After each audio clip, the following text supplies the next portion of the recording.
Good morning, friends. Welcome back. We're at episode, excuse me. Hey, Lou, how are you? I'm very good. And you need a chance to clear your throat there? Yeah, right. I get choked up when I'm with you, Lou. Oh, geez, that's nice. So, we're going to be talking about episode 205 today, which is chapter 18, verses 42, 43, and 44. I hope you have listened to episode 204 because it gives you the foundation for this. And this is a very important episode because we're talking about the caste system of India. And I urge you to please listen to episode 204 before you listen to this. Otherwise, there's that misunderstanding. Anyway, verse 42 speaks about the qualities and characteristics of a Brahman, a Brahmana, one who knows that he is Brahman. We all say, Tat Tvam Asi, you are that, or Aham Brahmasmi, which means I am Brahman. We say it, but we don't believe it. We just say it. A Brahman actually lives it. He not only believes it, he lives it, conducts himself as if he is Brahman. So he's called a Brahmin. And an interesting thing that we've talked about before, and I won't say it again, but when William Blake, the father of American literature, along with Ralph Waldo Emerson, came to England to study about the Gita. Yes, they studied the Gita, along with Thoreau and Walt Whitman and so many others. They all called themselves Brahmins. And the reason was that William Blake was a painter, and he painted himself along with his teachers, who were brown skinned and dressed in white robes. And he said, the Brahmins, that was the name of his painting, including him. So the British started teasing him and started calling him the Brahmin. So he actually named that painting the Brahmins. And so they started teasing him and all his friends who came over from Boston and started calling them the Boston Brahmins.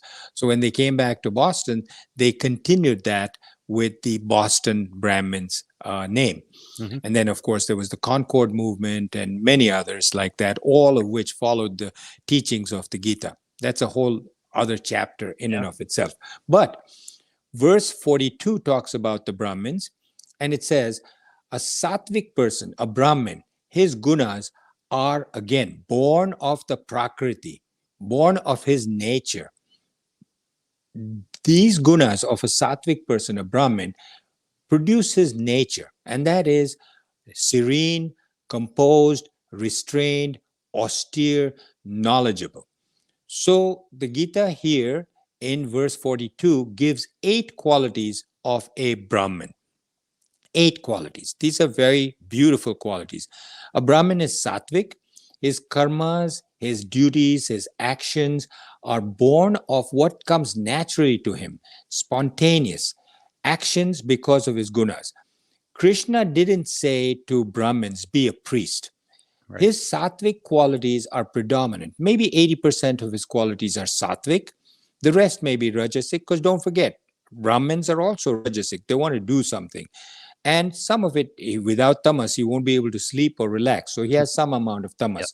Not because of his family of birth. He could be born in a Shudra family or in a different country, but he could still be a Brahmin. Sattvic Brahmin is calm, equanimous, quiet, tendency to learn and to teach. His mind is subtle. So here are the 8 qualities of a Brahmin. First is called in Sanskrit Samaha, Samaha, Samaha. Samaha means quietude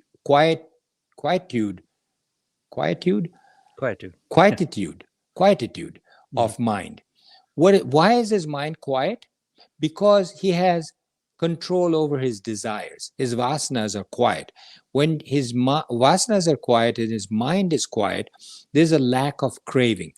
When you and I, we all have our cravings, our mind is the one that's making all this noise. I want, and on. So a sattvic person, a Brahmin, doesn't have those cravings, so that quietude of mind is present, and there's an absence of irrational desires, which in Sanskrit are kama, krodha, lobha, moha, mother, and matsarya. So that means desires, all desires, anger. When your desire is frustrated, you get angry. Um, Greed for wanting what somebody else has, moha, attachment, mother, desire for different things, and matsarya is envy or jealousy. So those are all absent in a Brahman. So therefore, he is samaha, quietude of mind. Next one is damaha, D-A-M-A, self-restraint. He has control over his sense organs, his five organs of receiving on the end and the five organs of action. He has control over all his organs of actions, his tongue, his eyes. They don't wander, they don't look. That's a good control, by the way. We said before in our last episode that your actions, your control should be over your hands, your legs, your feet, and your mouth, because these are the ones with which you send messages to others when you need to lash out, you hurt with their. But Right. we didn't talk about the eyes, and the eye is a sense organ. And the eyes is the one often which get us into trouble because our eyes are always wandering. And a Brahman has control over his arms, his legs, and his voice box for sure, but also his eyes. He doesn't keep looking at things because that produces within him temptations. So, Dhamma. Next is tapaha. Tapaha is austerity, conserving all his energy, physical energy, emotional energy, intellectual energy, and spiritual energy. After conserving it, he directs it towards his pursuit of the spiritual desires that he has to move to his spiritual goal. And therefore, he controls his mind and body in this tapaha. The next one is shaucham. Shaucham means clean. So, cleanliness is an important aspect of Brahman.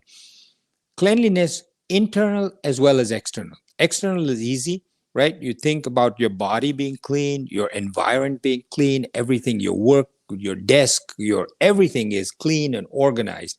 But in addition, your body is fit and healthy, not just clean. He does yoga or exercise, whatever, and he cleanses the external part. Inner is because of purity of speech. Your speech is pure, your actions are pure, your emotions are clean, and your thoughts are clean. That is cleanliness. Brahman keeps all of this clean. Next one is Kshanti, which is forgiveness. Forgiveness of himself. Don't be hard on yourself. Forgive yourself. Accept your nature, accept your gunas, and forgive others the similar way. Like somebody wrote to me recently, one of our listeners, and asked, what does forgiveness mean? If I just say, listen, I forgive him. And I said, do you have children? And she said, yes, I do have children.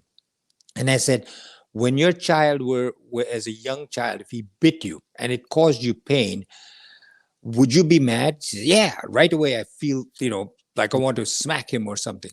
I said, sometime in the future, would you hold that against him? He said, no, he's my son, he's my daughter, whatever.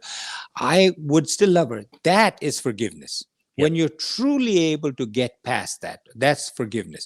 And a Brahmin shows this kshama both for himself as well as for others. Next one is arjavam. Arjavam means being straightforward, being honest, being upright, saying it as it is. No crookedness. No, his intellect, his senses, everything is very straightforward. His body, his senses, his intellect are all in perfect harmony. Everything is one with each other. He means what he says and he says what he means. And that's Arjavam. The seventh one is Jnana. Jnana is knowledge. Vijnana is knowledge that is then incorporated into your behavior, your way of thinking. So he has the knowledge of scriptures, this knowledge that we are sharing. He has the knowledge and the wisdom of what he has experienced through this knowledge. That's Vijnanam. And the last one, number 8, is Astikya Bhava. Asti means to believe. Na asti means not to believe in a higher power, in God. So a na asti or nasti or a nastik means person who doesn't believe in God. Nastik, na asti. The important thing is in English, it's known as Gnostic with a G, Gnostic, Gnostic. Yeah. Now, we know about the Gnostic Gospels, which were found, I think, in the 1940s. And then it took the Vatican 50 years to say, yes, these are authentic Gospels from followers of Jesus. But they call them Gnostic Gospels. Whereas we might say those were the true Gospels produced by the followers of Jesus Christ, the founder of Christianity, the Vatican said these are Gnostic. Gnostic meaning not believing in God. Na asti. So Right. that's where the word Gnostic is an aside. That's where the word Gnostic comes from. Faith that Brahman exists, God is, that is asti. Believes in God, na asti or Nastic is not believing. So these are the 8 qualities of a Brahmin. Samaha, quietude of mind. Damaha, self-restraint. Tapaha, austerity and conserving all energies. Shocham, inner and outer purity and cleanliness. Kshanti, forgiveness of oneself and others. Arjavam, straightforwardness, being upfront, say what you mean what you say. Jnanam and Vijnanam, knowledge and wisdom. And lastly, it is Astikya Bhava. So that those are the qualities of a Brahmin. Next comes Kshatriya. Kshatriya is mostly Rajasic, is extremely Rajasic, with Sattvic being the second. He is more action oriented. He has his prowess in battle, splendor, steadfastness. He is radiant, he is brave. His gunas are born in Prakriti, born of one's own nature. His gunas are those that come from his past lives and deeds, as well as his inborn characteristics. Those are his to be Rajasic. He has 7 qualities. He is a leader, a born leader. In the past, Kshatriyas were either kings or soldiers or law enforcement. So the first one is in Sanskrit, Shaurya. I say this, by the way, Lou, in Sanskrit because there's a lot of people from India or people Right. that know some Indian languages. And so this makes a slightly different impact on those that can understand these words. So the first quality is Shaurya. Shaurya refers to valor, bravery, prowess in battle, skill, and courage to face challenges. So it's not all, in today's day and age, it's not necessarily all about fighting in battle, also facing challenges. If you're the CEO of a company, you face challenges. You face the same kind of battles from other competitors and other companies. So he has the courage to face these challenges. Shaurya, the valor and bravery. Next is Teja. Teja means radiance, splendor, confidence, power, vitality, brightness, glory, gloriousness, majestic appearance. He's a CEO, he's a leader, he's a king, he's a president. He has Teja, brilliance, brightness. Next one is Dhriti or Dhairya, firmness, conviction, righteousness. He won't move from his firm path of righteousness. What he knows is correct, he will keep doing firmly. He is devoted, he's determined, he's consistent with his path. Next one is alertness, ready to face any sudden challenges or change. He's alert, he's sharp. Any changes take place in the economy, in the world, he's able to quickly turn around on a dime and face it. He's dexterous, dakshata. A quality of a leader he has. He's skilled, he's expert, he's deft, he's prompt in making decisions and acting and correctly. Next one is yuddhi, number 5. Will not run away from a battle or a difficult situation. He won't turn his back and run. As an aside, in India, there are and were Rajputs. Raj means king, Put means son of a king. These are pure Kshatriyas, Rajputs. When they would go out to battle as Rajputs, they were extremely brave. People did not want to have a war with the Rajputs. And their wives would stay ready for when they came back with injuries to take care of them or the dead bodies. When one of the rules was that when they came back with injuries, if the injuries were on the front of their body, their wives and sisters and everybody else took care of them. If the injury was on the back of their bodies, it indicated to them, I don't know how far this is true, this is what I've heard. The injury was on the back of their body, they didn't treat it. They didn't help the warrior because they said, you got it on the back because you were running away from the enemy. Yeah. And that's against the qualities of a kshatriya. You are a kshatriya, so you don't get it. So anyway, that's yuddhi. Next one is dana. Dan we've heard many times before, which is charity, donations, giving generously to others. Kshatriya's nature is to be generous, share with the world. If a good ruler, a good king, a good warrior, a good CEO is not stingy, just gives generously. In India, there are Sikhs, Sikhs. This is what we've seen often with a turban on their head. They never shave any part of their body, so their hair is never cut. They developed when the Muslims were actually invading India.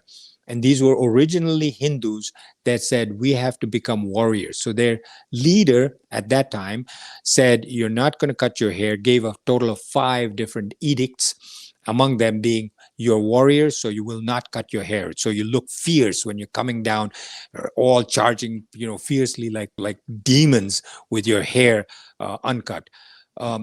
Those Sikhs today are among the bravest soldiers that were in the British Army or the Indian Army, very, very brave. They have these temples. So one of them is known as the Golden Temple in India. And every week they have these langars, which is very generously, they all provide food for anybody and everybody that comes to the temple, as many as can come. Sikhs are extremely generous.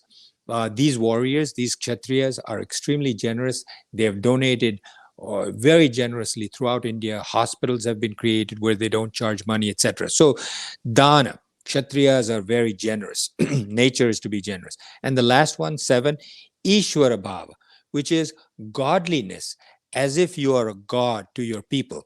Not God, but as if you are a god to your people. If you're a leader, if you're a king, if you're a CEO, you're a god to your company, to your country. You are the master of your situation and the situation of everybody below you that you command. You're princely. You're in a commanding position. You're the opposite of being subservient. So you're a leader. So these are the 7 qualities: valor, bravery, radiance, splendor, confidence, power, firmness in conviction and righteousness, alertness, ready to face any sudden challenge. Yuddhi, will not run away from battle or any difficult situation. Dana, generous nature, generosity, and Ishwara Bhava, godliness in your qualities. So that's the qualities of a Kshatriya. Now, verse 44. This verse speaks of Vaishya and Shudra. The Gita says, agriculture, cattle rearing, and trade are the characteristics of a Vaishya. Service orientation is characteristic of Shudra. Gunas and Swabhava are again born of Prakriti. That is, these natures come about through their gunas. Excuse me.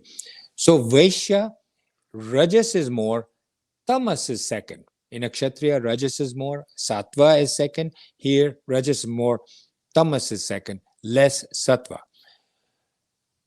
Why does he talk of agriculture and farming? Because at that time, when this was written 5,000 years ago, farming, agriculture, consumable goods from natural resources was what they used to trade more than Bitcoin.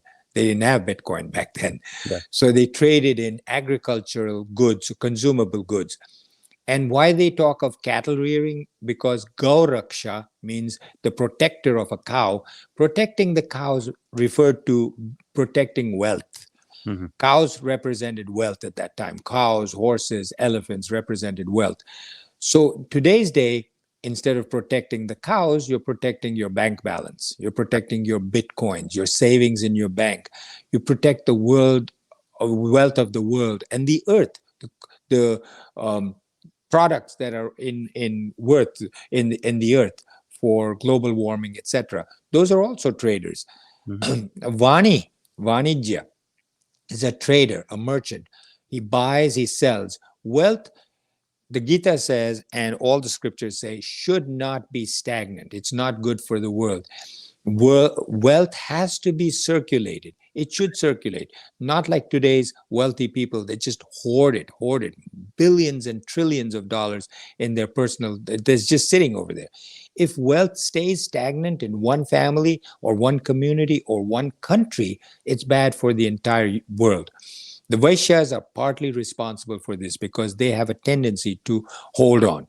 Then comes the last class, which is Shudra, mostly tamas, little rajas, and no sattva at all. These are physical servers. They do manual labor. They learn from Brahmins, they learn from Kshatriyas or from Vaishyas. They're more at ease to serve others and to listen and learn than to give of themselves. They serve the Lord, they serve the world. Krishna repeats again and again, Swabhava. This is characteristic of these things. Do not leave this episode with the thought that caste system means that you're born into a family, because Krishna has said in verse 42, 43, 44, that these gunas are born of your own prakriti. These nature comes from previous lives and what you are. That's what makes you one class or another. The caste system is based on one's individual gunas, one's vasanas, one's inner temperament, one's inherent nature, and not one's birth or one's family. Very important to underline. Yeah, it was originally intended as a spiritual determination as opposed to a genetic determination. It was meant to say, this is what you are. You show your inherent capabilities as. You're a born leader. You shouldn't be made to sit and do the job of a merchant. You're a born warrior. You shouldn't be made to sit and sell goods in a store. You should be out there on the battlefield because that's your gunas. You're a born thinker. You're an intellectual. You shouldn't be made to do manual labor, that kind of stuff. Doesn't matter where you're born. Excellent. Thank you, everybody. We'll see you in the next episode.